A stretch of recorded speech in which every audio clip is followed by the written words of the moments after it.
Hello everyone. The topic of this week is how to use a dictionary.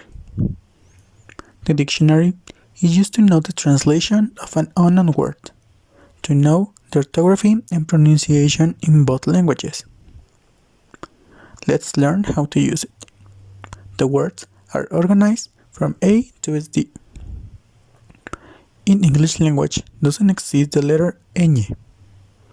You won't find diminutives, plurals, and conjugated verbs. Examples of diminutives are grandulón, pequeñito. You will find grande, pequeño. Examples of plural are luces, ratones. You will find luz, ratón. Examples of conjugated verbs are miraré, miré, miraste. You will find infinitive verbs mirar, ver, cantar. When we find a word in English, we will find first their phonetic. There are symbols that represent sounds and say the pronunciation of the word.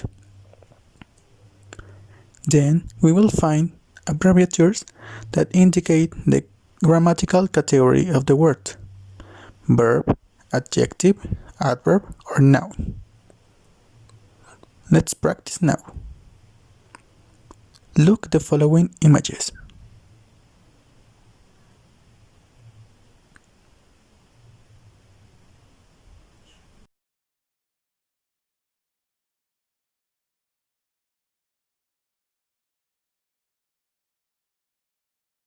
In your notebook, draw the images and write their names. Then, match the image with their name without using your dictionary. After your matching, search for their meaning and answer the following questions. Finally, send me your evidences to my email. That's all for today. Thank you so much for watching.